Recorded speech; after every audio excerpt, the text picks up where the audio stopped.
Oxford Union went viral online after he argued that British rule had destroyed India's future. Let's see a bit of that speech.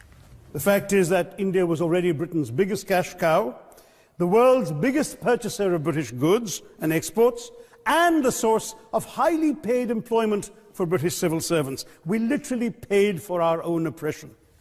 We paid for our own oppression. Dr. Tharoor will be joining us very shortly for more on that. Is he right, though? Tommy has been to Liverpool, a port city which thrived on Britain's colonial growth, to find out what people there think.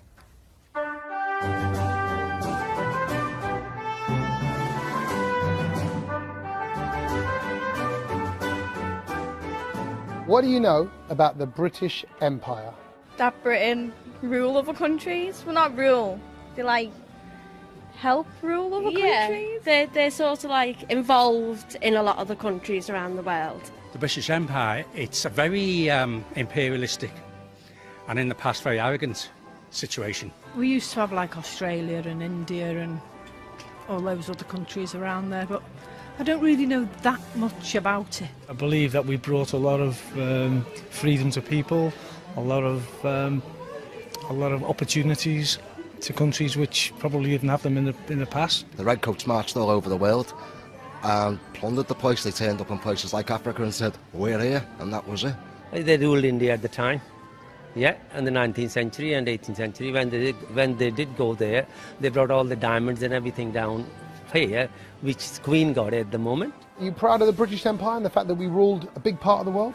Yeah, 'cause it proves power. It proves that we are a powerful little country. Are you proud of the British Empire? Very much so, yes, yeah. I'm proud of being part of the UK, but English history I'm not that proud of, no. I think half the problems we've got today are to do with the history of the English, not the British, the English. Who's benefited? Us. We've gone and we've robbed natural resources such as gold, oil, diamonds, trees. We've killed wildlife, we've killed indigenous people. You can't live in the past, we know that. But I certainly think it had more benefits than anything else. We've introduced parliaments and democracy voting, elections for people, one man, one vote type of thing. Do you think we're now compensating for what the Brits did by letting immigrants into the country now? Absolutely not, no. No, 2 million Indians fought for us in World War II, and people go on about the immigrants that come from India. If it wasn't for these people that came from these countries, we'd have lost. I think it's time now that we've got such an influence on the countries. It's sort of like, okay, well, we'll give back some of the stuff that we took from you, yeah? So they should compensate India, they should give it back now? Yeah, exactly, you know. It's been ages now. They should pay it with interest, as a matter of fact. I don't think you can compensate. How do you compensate something like that? I think we should learn our lessons. I would probably say to them, the past is the past and we're not responsible for the past. That we should all just now get on together. We should all get on together. The past is the past and we're not responsible for it. What are your thoughts at home?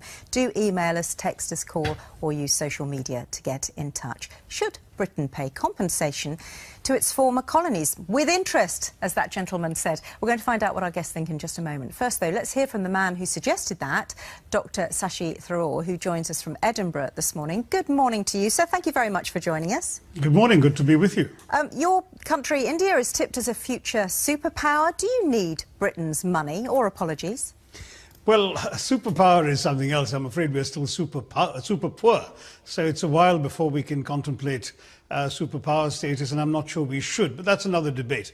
I think as far as the reparations issue is concerned, what I suggested at Oxford was that what was important was the principle that a debt was owed, not a sum of money, because as somebody said in that extract earlier, you can't quantify human suffering. What you can do, of course, is to make a gesture, and I suggested £1 a year for each of the next 200 years to make up for the last 200. And what would that amount to in your sums? I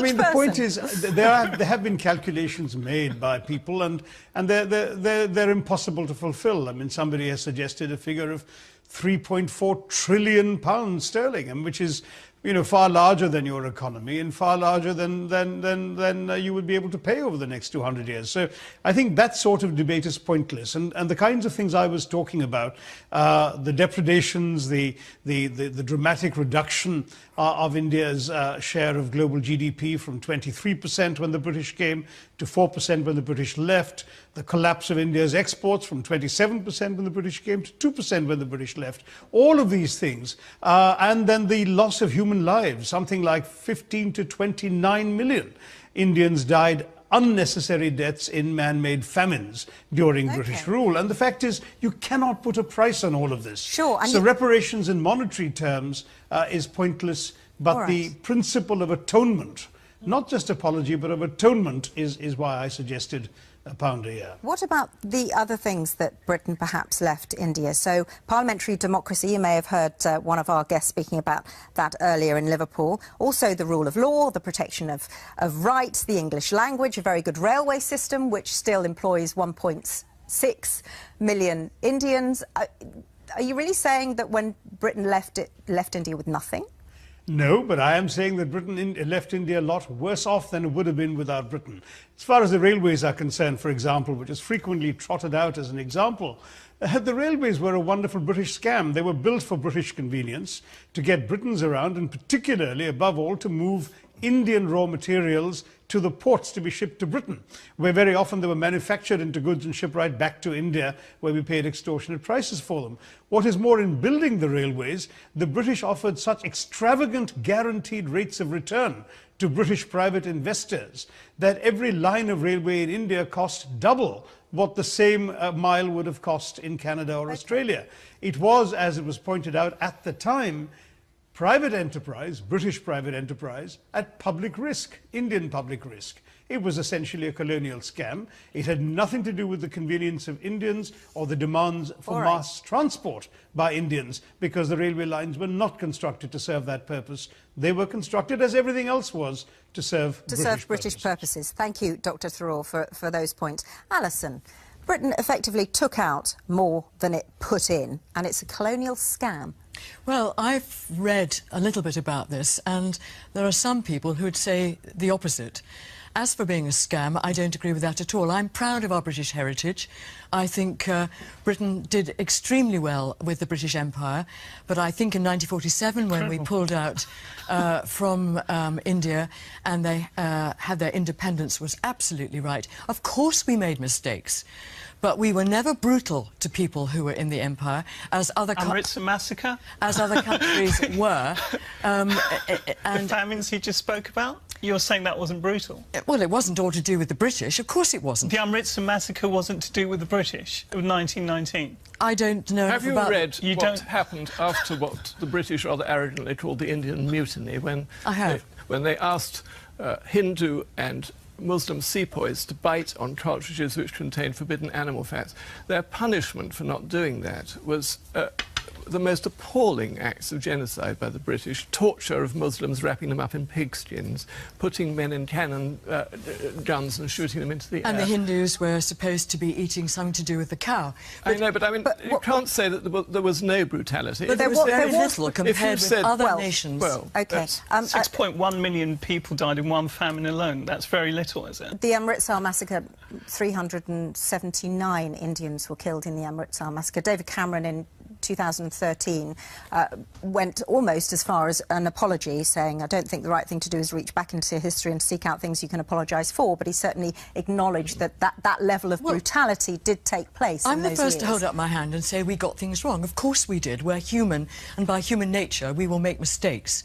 But by and large, I think we didn't do at all badly when we had the British Empire, and looking after India and all the things you've mentioned, which are the positives. Should we atone for the things that we got wrong in the past? I think probably I think empire building is probably something the world should stay away from. And if you look at most empires, from the Roman Empire, what are we going to ask the Italians to start apologising to us?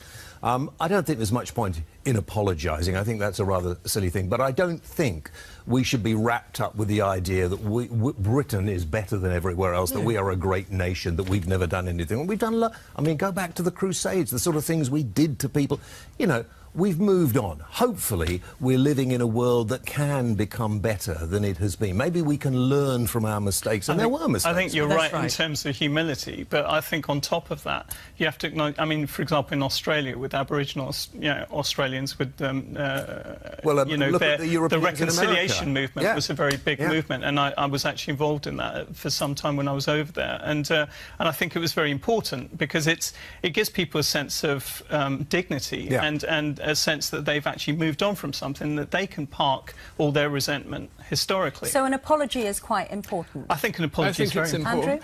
Well, the Queen apologised to the Maoris not long ago, very courteous of her, for what we'd done to the Maoris. The Maoris didn't return the courtesy and say that they'd eaten a boatload of Captain Cook's comrades, but, I mean, there's no need for everybody to apologise all the time. Of course there isn't. Well, is there a reason for compensation? What I think we should be doing, and I don't agree with the MP, actually, who's just spoken, the Indian, that we can't do anything in order to compensate, because I think nearly all the problems in the world today, from the Middle East, the boat people coming over the Mediterranean and so forth, are post-colonial problems, and we should be giving far more in overseas aid. Far, far more. I mean, well, Britain gave £269 million in aid to India in 2013. Yes. You think more should be given? I don't know about the Indian economy. Where are we going to get the more money from? But I think that it's a very wealthy country. I'm not talking about India now, but I'm talking about the people who are involved in these refugee crises, for example. They are all, in one way or another, escaping situations which were the creation of European imperial powers. We made a total mess intervening in the Middle East and continue to do so. Ditto North Africa, ditto Horn of Africa, and as European beings, and whether it was a British colony, an Italian colony, whatever it might be, we made the mess. These people, generations later, are still suffering from it. So therefore, we are obliged to help, not just with apologies, which of course are right, but with a crippling level, in my opinion. We should be prepared to reduce our own wealth in this country and help other people in the world who are suffering post-colonial problems. Yeah, I don't necessarily think reparations are always the way to go, because obviously that led to the rise of nationalism in Germany when they were paying war reparations to America. But I think, and that's obviously very dangerous. But my point is, you don't want to build resentment in the country, but at the same time, you have to acknowledge something that for me was a fundamental wrong.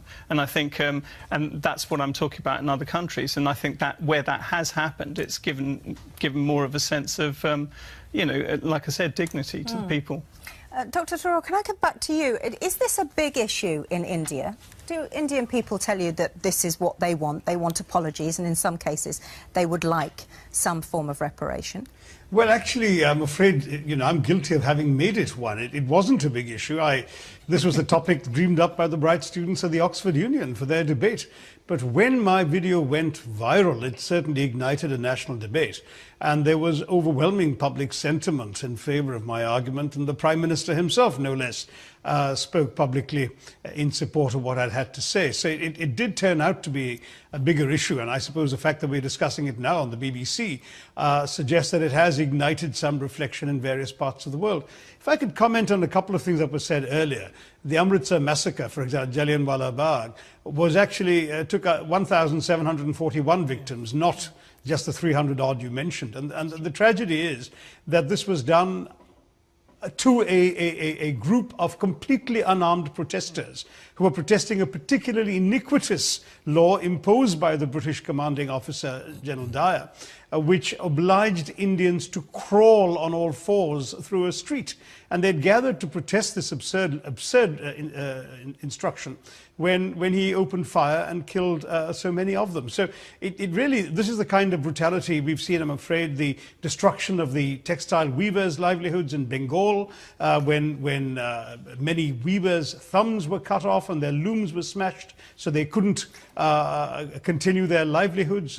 Dhaka, now the capital of Bangladesh, was depopulated. Do you not think that those atrocities, sorry to interrupt you and forgive me, but when David Cameron went on a visit to Amritsar, he did say, we're dealing with something here that happened a good 40 years before I was born, and the British government rightly condemned it at the time. So do we need to keep atoning and saying sorry for things that happened way, way in the past? But would you say the same thing to the Chinese and the Koreans who are demanding apologies from the Japanese right now? The fact is, there's hardly anyone alive in Japan who was responsible for any atrocity committed during the Japanese occupation of these countries. But the principle is important. We all remember, I think, of my generation, that historic picture of Willy Brandt on his knees at the Warsaw Ghetto in Poland. I mean, he was a socialist. He had nothing to do with Nazi crimes. But the fact is, today's Britain was built on the proceeds of its rapacity in India in great part, and not just India and the other colonies as well. You know, the Jane Austen novels and the lifestyle they depicted were made possible by money from the plantations in the Caribbean. Alison just wanted to come back on one point. The people of Britain, it seems to me, are living today as the heirs of this iniquity and this colonial exploitation. Alison, and therefore they can't really say that they have nothing to do with it. I do agree they don't have to pay for it in a monetary sense. Okay. I would like to say, what about the corruption that's present in India at the moment? I've lived in India for a year, and I know the corruption was absolutely appalling. It hasn't changed. India could be much better for the people who are so poor if they looked after their own in a far better way. And if we give money in reparation, if that was to happen, where will it go? It'll go into pockets of people and line their pockets. It will not help the poor. All right, Tommy, what are people Sian, saying it's trending online on social media. Lots of comments. Do look up the hashtag if you want to see what some of the other comments are. But George here saying, Britain is arguably the most invaded country in the world. So are we now going to sue the Celts, the Romans, the Saxons, the Vikings and the Normans for attacking Britain? That's brilliant. Also, Jason saying, pay them for what? Building their nation. Every other country in the area is in a right state except for the former colony India. Coincidence? He doesn't think so. Baraz is saying, don't stop with India. All the other victims of the empire, including Kenyan and other former colonies, should also be compensated. And Paul has got in touch and he's saying, we should be made to pay for compensation. We should be made to pay compensation for the upheaval that we leave behind when a country is no longer useful to us. Tommy, thank you very much. Mentioned Kenya, of course. There was compensation for the Mau Mau uprising, which was paid in 2013. That was £20 million. But I quite like that text as well, saying, are we going to sue the Romans and the Vikings and the Saxons? I mean, where do you stop, Andrew? Well, I don't think it would be much use suing the Italians at the moment, poor things, because I don't think they've got very much money. But we could try beating up the Celts again, I suppose, if you wanted to. No, we've had enough beating up, thank you very much. Thank you. Thank you to all of you, and to you at home as well. And thank you to Dr. Tharoor for joining us there from Edinburgh.